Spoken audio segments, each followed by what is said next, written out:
The Relations Between the Ego and the Unconscious by Carl Gustav Jung. Part 1. The Effects of the Unconscious upon Consciousness. Chapter 2. Phenomena resulting from the assimilation of the unconscious. The process of assimilating the unconscious leads to some very remarkable phenomena. It produces in some patients an unmistakable and often unpleasant increase of self-confidence and conceit. They are full of themselves. They know everything. They imagine themselves to be fully informed of everything concerning their unconscious, and are persuaded that they understand perfectly everything that comes out of it. At every interview with the doctor, they get more and more above themselves. Others, on the contrary, feel themselves more and more crushed under the contents of the unconscious. They lose their self-confidence and abandon themselves with dull resignation to all the extraordinary things that the unconscious produces. The former, overflowing with feelings of their own importance, assume a responsibility for the unconscious that goes much too far, beyond all reasonable bounds. The others finally give up all sense of responsibility, overcome by a sense of the powerlessness of the ego against the fate working through the unconscious. If we analyze these two modes of reaction more deeply, we find that the optimistic self-confidence of the first conceals a profound sense of impotence, for which their conscious optimism acts as an unsuccessful compensation, while the pessimistic resignation of the others masks a defiant will to power, far surpassing in cocksureness the conscious optimism of the first type. With these two modes of reaction, I have sketched only two crude extremes. A finer shading would have been truer to reality. As I have said elsewhere, every analyst starts by unconsciously misusing his newly won knowledge in the interests of his abnormal neurotic attitude, unless he is sufficiently freed from his symptoms in the early stages to be able to dispense with further treatment altogether. A very important contributory factor is that in the early stages, everything is still understood on the objective level, that is, without distinction between imago and object, so that everything is referred directly to the object. Hence, the man for whom other people are the objects of prime importance will conclude from any self-knowledge he may have imbibed at this stage of the analysis. Aha! So that is what other people are like. He will therefore feel it his duty, according to his nature, tolerant or otherwise, to enlighten the world. But the other man, who feels himself to be more the object of his fellows than their subject, will be weighed down by this self-knowledge and become correspondingly depressed. I'm naturally leaving out of account those numerous and more superficial natures who experience these problems only by the way. In both cases, the relation to the object is reinforced. In the first case, in an active, in the second case, in a reactive sense. The collective element is markedly accentuated. The one extends the sphere of his action, the other the sphere of his suffering. Adler has employed the term godlikeness to characterize certain basic features of neurotic power psychology. If I likewise borrow the same term from Faust, I use it here more in the sense of that well-known passage where Mephisto writes, Eraitis sicut Deus, scientes bonum et malum, in the Student's Album, and makes the following aside. Just follow the old advice, and my cousin the snake. There'll come a time when your godlikeness will make you quiver and quake. The godlikeness evidently refers to knowledge, the knowledge of good and evil. The analysis and conscious realization of unconscious contents engender a certain superior tolerance, thanks to which even relatively indigestible portions of one's unconscious characterology can be accepted. This tolerance may look very wise and superior, but often it is no more than a grand gesture that brings all sorts of consequences in its train. Two spheres have been brought together, which before were kept anxiously apart. After considerable resistances have been overcome, the union of opposites is successfully achieved, at least to all appearances. The deeper understanding thus gained, the juxtaposition of what was before separated, and hence the apparent overcoming of the moral conflict, give rise to a feeling of superiority that may well be expressed by the term godlikeness. But this same juxtaposition of good and evil can have a very different effect on a different kind of temperament. Not everyone will feel himself a Superman, holding in his hands the scales of good and evil. It may also seem as though he were a helpless object caught between hammer and anvil, not in the least a Hercules at the parting of the ways, but rather a rudderless ship buffeted between Scylla and Charybdis. For without knowing it, he is caught up in perhaps the greatest and most ancient of human conflicts, experiencing the throes of eternal principles in collision. Well might he feel himself like a Prometheus chained to the Caucasus, or as one crucified. This would be a godlikeness in suffering. Godlikeness is certainly not a scientific concept, although it aptly characterizes the psychological state in question. Nor do I imagine that every reader will immediately grasp the peculiar state of mind implied by godlikeness. The term belongs too exclusively to the sphere of belles lettres, so I should probably be better advised to give a more circumspect description of this state. The insight and understanding then gained by the analysis and usually reveal much to him that was before unconscious. He naturally applies this knowledge to his environment. In consequence, he sees, or thinks he sees, many things that before were invisible. Since his knowledge was helpful to him, he readily assumes that it would be useful also to others. In this way, he is liable to become arrogant. It may be well meant, but it is nonetheless annoying to other people. He feels as though he possesses a key that opens many, perhaps even all, doors. Psychoanalysis itself has this same bland unconsciousness of its limitations, as can clearly be seen from the way it meddles with works of art. Since human nature is not compounded wholly of light, but also abounds in shadows, the insight gained in practical analysis is often somewhat painful. The more so if, as is generally the case, one has previously neglected the other side. Hence there are people who take their newly won insight very much to heart, far too much in fact, quite forgetting that they are not unique in having a shadow side. They allow themselves to get unduly depressed, and are then inclined to doubt everything, finding nothing right anywhere. That is why many excellent analysts with very good ideas can never bring themselves to publish them, because the psychic problem as they see it is so overwhelmingly vast that it seems to them almost impossible to tackle it scientifically. One man's optimism makes him overweening, while another's pessimism makes him over-anxious and despondent. Such are the forms which the great conflict takes when reduced to a smaller scale. But even in these lesser proportions, the essence of the conflict is easily recognized. The arrogance of the one and the despondency of the other share a common uncertainty as to their boundaries. The one is excessively expanded, the other excessively contracted. Their individual boundaries are in some way obliterated. If we now consider the fact that, as a result of psychic compensation, great humility stands very close to pride, and that pride goeth before a fall, we can easily discover behind the haughtiness certain traits of an anxious sense of inferiority. In fact, we shall see clearly how his uncertainty forces the enthusiast to puff up his truths, of which he feels none too sure, and to win proselytes to his side in order that his followers may prove to himself the value and trustworthiness of his own convictions. Nor is he altogether so happy in his fund of knowledge as to be able to hold out alone. At bottom he feels isolated by it, and the secret fear of being left alone with it induces him to trot out his opinions and interpretations in and out of season, because only when convincing someone else does he feels safe from gnawing doubts. It is just the reverse with our despondent friend. The more he withdraws and hides himself, the greater becomes his secret need to be understood and recognized. Although he speaks of his inferiority, he does not really believe it.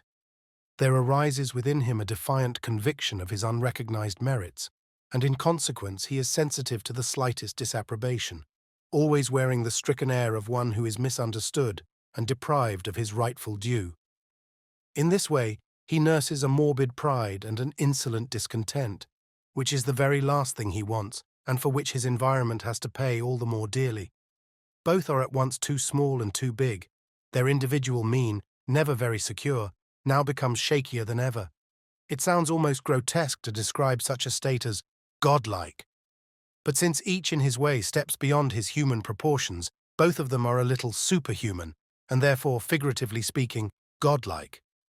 If we wish to avoid the use of this metaphor, I would suggest that we speak instead of psychic inflation. The term seems to me appropriate insofar as the state we are discussing involves an extension of the personality beyond individual limits, in other words, a state of being puffed up. In such a state, a man fills a space which normally he cannot fill. He can only fill it by appropriating to himself contents and qualities which properly exist for themselves alone, and should therefore remain outside our bounds. What lies outside ourselves belongs either to someone else, or to everyone, or to no one. Since psychic inflation is by no means a phenomenon induced exclusively by analysis, but occurs just as often in ordinary life, we can investigate it equally well in other cases. A very common instance is the humorless way in which many men identify themselves with their business or their titles. The office I hold is certainly my special activity, but it is also a collective factor that has come into existence historically through the cooperation of many people and whose dignity rests solely on collective approval. When therefore I identify myself with my office or title, I behave as though I myself were the whole complex of social factors of which that office consists, or as though I were not only the bearer of the office, but also and at the same time the approval of society. I have made an extraordinary extension of myself, and have usurped qualities which are not in me, but outside me. L'état c'est moi is the motto for such people. In the case of inflation through knowledge, we are dealing with something similar in principle, though psychologically more subtle. Here it is not the dignity of an office that causes the inflation, but very significant fantasies. I will explain what I mean by a practical example, choosing a mental case whom I happen to know personally, and who is also mentioned in a publication by Maida. The case is characterized by a high degree of inflation. In mental cases, we can observe all the phenomena that are present only fleetingly in normal people, in a cruder and enlarged form. The patient suffered from paranoid dementia with megalomania. He was in telephonic communication with the Mother of God and other great ones. In human reality, he was a wretched locksmith's apprentice who at the age of 19 had become incurably insane. He had never been blessed with intelligence, but he had, among other things, hit upon the magnificent idea that the world was his picture book, the pages of which he could turn at will. The proof was quite simple. He had only to turn round, and there was a new page for him to see. This is Schopenhauer's world as will and idea in unadorned, primitive concreteness of vision. A shattering idea indeed, born of extreme alienation and seclusion from the world, but so naively and simply expressed that at first one can only smile at the grotesqueness of it. And yet this primitive way of looking lies at the very heart of Schopenhauer's brilliant vision of the world. Only a genius or a madman could so disentangle himself from the bonds of reality as to see the world as his picture book. Did the patient actually work out or build up such a vision, or did it just befall him? Or did he perhaps fall into it? His pathological disintegration and inflation point rather to the latter.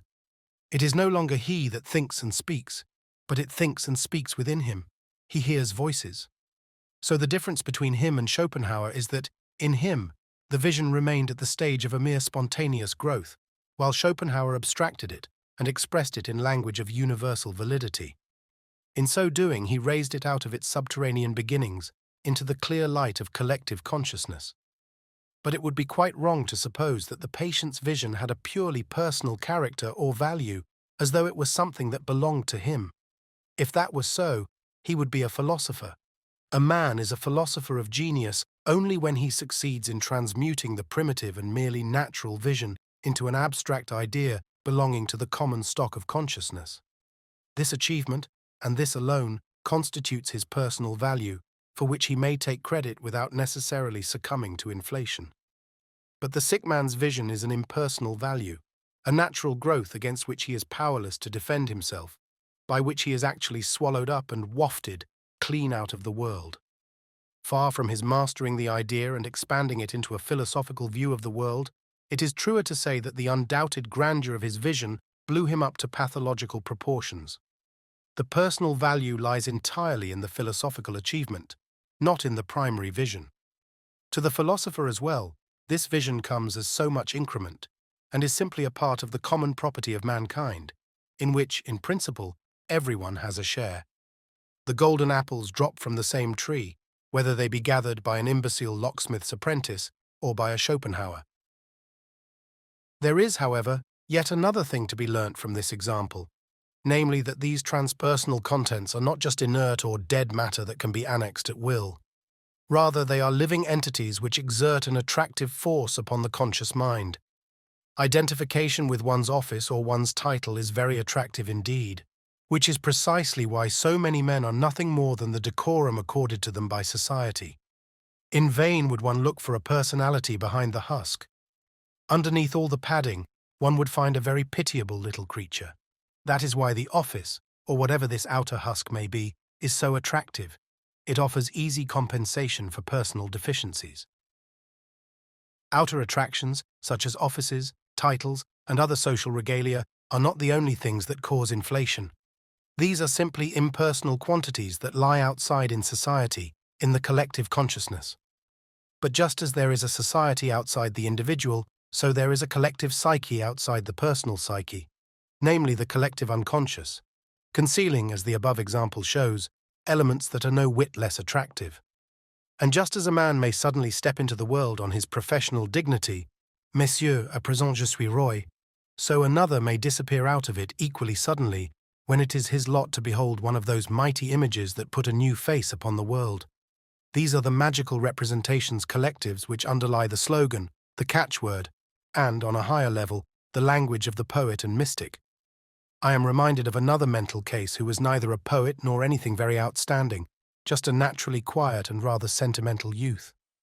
He had fallen in love with a girl, and as so often happens, had failed to ascertain whether his love was requited. His primitive participation mystique took it for granted that his agitations were plainly the agitations of the other, which on the lower levels of human psychology is naturally very often the case. Thus he built up a sentimental love fantasy which precipitately collapsed when he discovered that the girl would have none of him. He was so desperate that he went straight to the river to drown himself. It was late at night, and the stars gleamed up at him from the dark water. It seemed to him that the stars were swimming 2 by 2 down the river, and a wonderful feeling came over him. He forgot his suicidal intentions and gazed fascinated at the strange, sweet drama. And gradually he became aware that every star was a face, and that all these pairs were lovers who were carried along locked in a dreaming embrace. An entirely new understanding came to him. All had changed. His fate, his disappointment, even his love, receded and fell away. The memory of the girl grew distant, blurred, but instead he felt with complete certainty that untold riches were promised him. He knew that an immense treasure lay hidden for him in the neighboring observatory. The result was that he was arrested by the police at 4 o'clock in the morning, attempting to break into the observatory. What had happened? His poor head had glimpsed a Dantesque vision, whose loveliness he could never have grasped had he read it in a poem. But he saw it, and it transformed him. What had hurt him most was now far away, a new and undreamed-of world of stars, tracing their silent courses far beyond this grievous earth, had opened out to him the moment he crossed Proserpine's threshold. The intuition of untold wealth, and could any fail to be touched by this thought, came to him like a revelation. For his poor turnip head it was too much. He did not drown in the river, but in an eternal image, and its beauty perished with him. Just as one man may disappear in his social role, so another may be engulfed in an inner vision and be lost to his surroundings.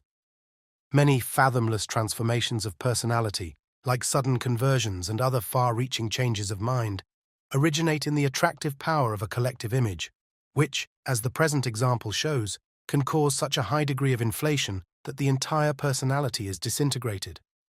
This disintegration is a mental disease of a transitory or a permanent nature, a splitting of the mind or schizophrenia in Bloyler's term. The pathological inflation naturally depends on some innate weakness of the personality against the autonomy of collective unconscious contents. We shall probably get nearest to the truth if we think of the conscious and personal psyche as resting upon the broad basis of an inherited and universal psychic disposition, which is as such unconscious, and that our personal psyche bears the same relation to the collective psyche as the individual to society. But equally, just as the individual is not merely a unique and separate being, but is also a social being, so the human psyche is not a self-contained and wholly individual phenomenon, but also a collective one. And just as certain social functions or instincts are opposed to the interests of single individuals, so the human psyche exhibits certain functions or tendencies which, on account of their collective nature, are opposed to individual needs. The reason for this is that every man is born with a highly differentiated brain and is thus assured of a wide range of mental functioning which is neither developed ontogenetically nor acquired. But to the degree that human brains are uniformly differentiated, the mental functioning thereby made possible is also collective and universal. This explains, for example, the interesting fact that the unconscious processes of the most widely separated peoples and races show a quite remarkable correspondence, which displays itself, among other things, in the extraordinary but well-authenticated analogies between the forms and motifs of autochthonous myths. The universal similarity of human brains leads to the universal possibility of a uniform mental functioning. This functioning is the collective psyche. Inasmuch as there are differentiations corresponding to race, tribe, and even family, there is also a collective psyche limited to race, tribe, and family over and above the universal collective psyche.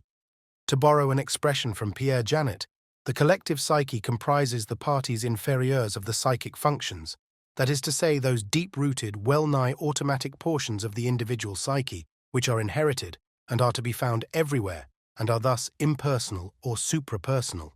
Consciousness plus the personal unconscious constitutes the parties superiors of the psychic functions, those portions, therefore, that are developed ontogenetically and acquired. Consequently, the individual who annexes the unconscious heritage of the collective psyche to what has accrued to him in the course of his ontogenetic development, as though it were part of the latter, enlarges the scope of his personality in an illegitimate way and suffers the consequences. Insofar as the collective psyche comprises the parties inferiors of the psychic functions and thus forms the basis of every personality, it has the effect of crushing and devaluing the personality. This shows itself either in the aforementioned stifling of self-confidence or else in an unconscious heightening of the ego's importance to the point of a pathological will to power. By raising the personal unconscious to consciousness, the analysis makes the subject aware of things which he is generally aware of in others, but never in himself.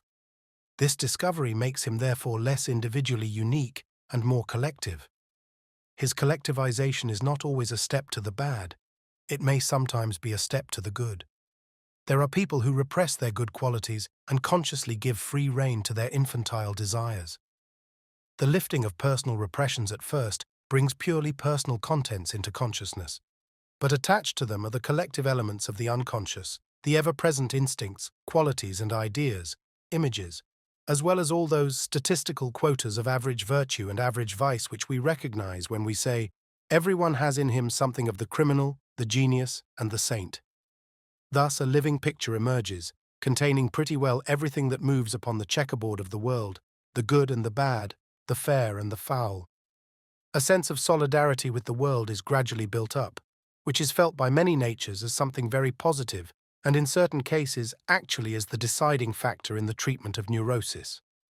I have myself seen cases who, in this condition, managed for the first time in their lives to arouse love, and even to experience it themselves. Or by daring to leap into the unknown, they get involved in the very fate for which they were suited. I have seen not a few who, taking this condition as final, remained for years in a state of enterprising euphoria. I have often heard such cases referred to as shining examples of analytical therapy, but I must point out that cases of this euphoric and enterprising type are so utterly lacking in differentiation from the world that nobody could pass them as fundamentally cured. To my way of thinking, they are as much cured as not cured. I have had occasion to follow up the lives of such patients, and it must be owned that many of them showed symptoms of maladjustment, which, if persisted in, gradually leads to the sterility and monotony so characteristic of those who have divested themselves of their egos. Here, too, I am speaking of the borderline cases, and not of the less valuable, normal, average folk for whom the question of adaptation is more technical than problematical. If I were more of a therapist than an investigator, I would naturally be unable to check a certain optimism of judgment, because my eyes would then be glued to the number of cures. But my conscience as an investigator is concerned not with quantity, but with quality. Nature is aristocratic, and one person of value outweighs 10 lesser ones. My eye followed the valuable people, and from them I learned the dubiousness of the results of a purely personal analysis, and also to understand the reasons for this dubiousness. If, through assimilation of the unconscious, we make the mistake of including the collective psyche in the inventory of personal psychic functions, a dissolution of the personality into its paired opposites inevitably follows. Besides the pair of opposites already discussed, megalomania and the sense of inferiority which are so painfully evident in neurosis, there are many others, from which I will single out only the specifically moral pair of opposites, namely good and evil. The specific virtues and vices of humanity are contained in the collective psyche like everything else. One man arrogates collective virtue to himself as his personal merit. Another takes collective vice as his personal guilt. Both are as illusory as the megalomania and the inferiority, because the imaginary virtues and the imaginary wickednesses are simply the moral pair of opposites contained in the collective psyche, which have become perceptible or have been rendered conscious artificially. How much these paired opposites are contained in the collective psyche is exemplified by primitives. One observer will extol the greatest virtues in them, while another will record the very worst impressions of the selfsame tribe.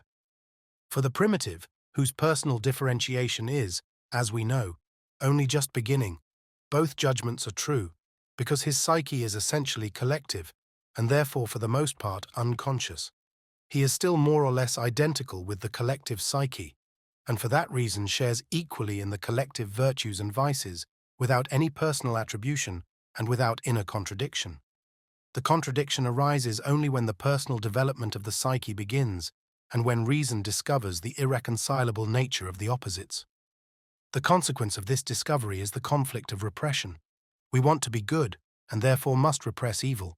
And with that, the paradise of the collective psyche comes to an end. Repression of the collective psyche was absolutely necessary for the development of personality. In primitives, development of personality, or more accurately, development of the person, is a question of magical prestige. The figure of the medicine man or chief leads the way. Both make themselves conspicuous by the singularity of their ornaments and their mode of life, expressive of their social roles. The singularity of his outward tokens marks the individual off from the rest, and the segregation is still further enhanced by the possession of special ritual secrets. By these and similar means, the primitive creates around him a shell, which might be called a persona, mask. Masks, as we know, are actually used among primitives in totem ceremonies, for instance, as a means of enhancing or changing the personality. In this way, the outstanding individual is apparently removed from the sphere of the collective psyche, and to the degree that he succeeds in identifying himself with his persona, he actually is removed. This removal means magical prestige. One could easily assert that the impelling motive in this development is the will to power, but that would be to forget that the building up of prestige is always a product of collective compromise. Not only must there be one who wants prestige, there must also be a public seeking somebody on whom to confer prestige. That being so, it would be incorrect to say that a man creates prestige for himself out of his individual will to power. It is, on the contrary, an entirely collective affair. Since society as a whole needs the magically effective figure, it uses this need of the will to power in the individual and the will to submit in the mass as a vehicle, and thus brings about the creation of personal prestige.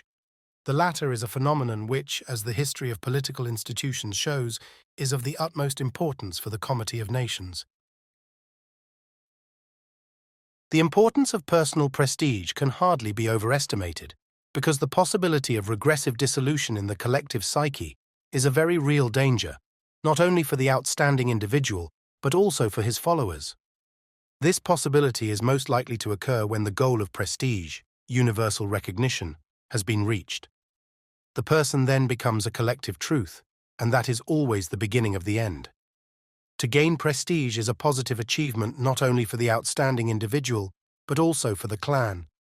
The individual distinguishes himself by his deeds, the many by their renunciation of power. So long as this attitude needs to be fought for and defended against hostile influences, the achievement remains positive. But as soon as there are no more obstacles and universal recognition has been attained, prestige loses its positive value and usually becomes a dead letter. A schismatic movement then sets in, and the whole process begins again from the beginning. Because personality is of such paramount importance for the life of the community, everything likely to disturb its development is sensed as a danger. But the greatest danger of all is the premature dissolution of prestige by an invasion of the collective psyche. Absolute secrecy is one of the best-known primitive means of exercising this danger. Collective thinking and feeling and collective effort are far less of a strain than individual functioning and effort. Hence, there is always a great temptation to allow collective functioning to take the place of individual differentiation of the personality. Once the personality has been differentiated and safeguarded by magical prestige, its leveling down and eventual dissolution in the collective psyche, for example Peter's denial, occasion a loss of soul in the individual because an important personal achievement has been either neglected or allowed to slip into regression. For this reason, taboo infringements are followed by draconian punishments altogether in keeping with the seriousness of the situation. So long as we regard these things from the causal point of view as mere historical survivals and metastases of the incest taboo, it is impossible to understand what all these measures are for. If, however, we approach the problem from the teleological point of view, much that was quite inexplicable becomes clear.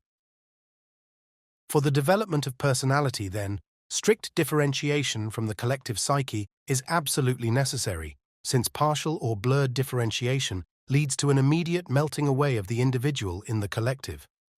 There is now a danger that in the analysis of the unconscious, the collective and the personal psyche may be fused together, with, as I have intimated, highly unfortunate results.